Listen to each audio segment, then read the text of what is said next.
네, 여러분. 앞서 윤석열 전 총장의 징계 처분 취소 소송이 기각됐다라는 소식 이미 전해드렸는데요. 제가 앞선 방송에서 중요한 얘기를 좀 빠뜨린 것 같아요. 그래서 그 말씀을 보강해서 짤막하게 드리려고 하는데요.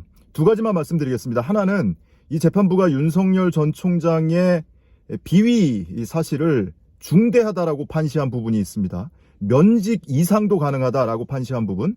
그리고 또 하나는 윤석열 전 총장의 이 정직이 확정된다면 이 변호사 등록 거부 사유에 해당이 된다. 그래서 이 소송에 실익이 있다라는 판시 내용도 함께 소개를 해드리겠습니다.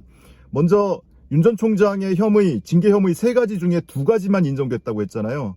그 인정된 징계 혐의는 판사사찰 문건 작성해서 배포하도록 지시한 것, 그리고 채널A 사건 감찰과 수사를 방해한 것, 이 2가지는 법원에서도 징계 사유로 인정이 됐습니다.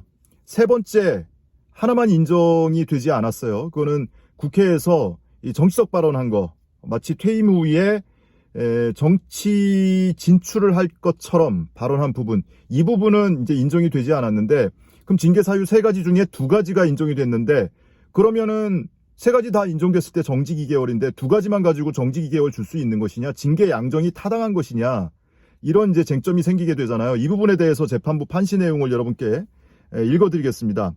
우선은 타당성이 인정된다는 거고요. 수개의, 그러니까 여러 개의 징계 사유 중에 일부가 인정되지 않더라도 인정되는 일부 징계 사유만으로도 징계 처분의 타당성을 인정하기에 충분한 경우에는 그 징계 처분을 유지해도 위법하지 않다. 다시 말하면 타당하다라는 거고요. 이 사건의 경우 제1, 제2 징계 사유만, 그러니까 이 2가지, 앞서 말씀드린 2가지 사유만으로도 징계 처분의 타당성이 충분히 인정된 이 뒷부분이 중요합니다. 제1, 제2 징계 사유는 검찰 사무의 적법성 및 공정성을 해야 하는 중대한 비위 행위에 해당된다. 중대한 비위에 해당된다라는 겁니다.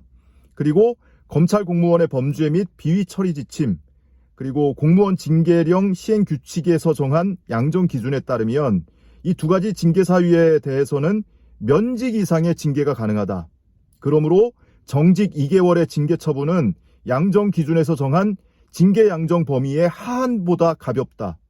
오히려 더 중한 징계를 해야 되는데, 면직 이상의 징계를 해야 되는데 그 하한보다 가벼운 정직 처분을 했다. 그러니까 다시 말하면 면직이나 해임 처분을 해도 재판가도 이긴다는 얘기예요. 그만큼 중대한 비위를 저질렀다라는 것이 행정법원의 판단입니다.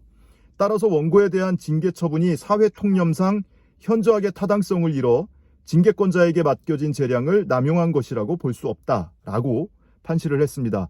윤석열의 그 2가지 징계 사유만으로도 중대한 비위 행위에 해당이 된다. 검찰 사무의 적법성과 공정성을 해했다라고 판시를 했고요. 그리고 이 2가지만으로도 면직 이상의 징계가 가능하기 때문에 이 정직 2개월의 처분은 양정 기준에서 정한 징계 양정 범위의 하한보다 가볍다. 면직이나 해임 처분을 해도 할 말이 없을 비위다. 이렇게 판시를 한 겁니다. 자, 그리고 이 소송의 실익과 관련해서 이것이 아무런 실익이 없으면 소송이 각하될 수도 있는 거거든요. 근데 이 실익 부분에 대해서 실익이 있다라고 판단한 부분인데요. 변호사법상의 변호사 등록 거부 사유에 해당이 될 수 있다라는 것이 이 재판부의 판단입니다. 그래서 소송에 실익이 있다라는 건데, 변호사법을 보면요, 제5조를 보면 변호사의 결격 사유가 있습니다. 여러 가지가 있는데, 뭐 금고 이상의 형을 선고받았다, 집행유예를 선고받았다, 선고유예를 선고받았다, 이런 내용이 함께 나오면서 5조 4호에 보면요, 탄핵이나 징계 처분에 의하여 파면되거나 이 법에 따라 제명된 후 5년이 지나지 아니한 자, 그리고 5호에 징계 처분에 의하여 해임된 지 3년이 지나지 아니한 자, 6호에 징계 처분에 의하여 면직된 후 2년이 지나지 아니한 자, 여기에는 이제 해당이 안 되죠. 면직이나 해임될 경우에 해당이 되는 거고, 7호가 해당이 됩니다. 윤석열에 7호 보시면 공무원 재직 중에 징계 처분에 의하여 정직되고 그 정직 기간 중에 있는 자, 이 경우 정직 기간 중에 퇴직하더라도 해당 징계 처분에 의한 정직 기간이 끝날 때까지는 정직 기간 중에 있는 것으로 본다. 정직 기간 동안에는 변호사 등록이 안 된다라는 겁니다. 다시 말하면 윤석열 전 총장은 정직이 확정되지 않았잖아요.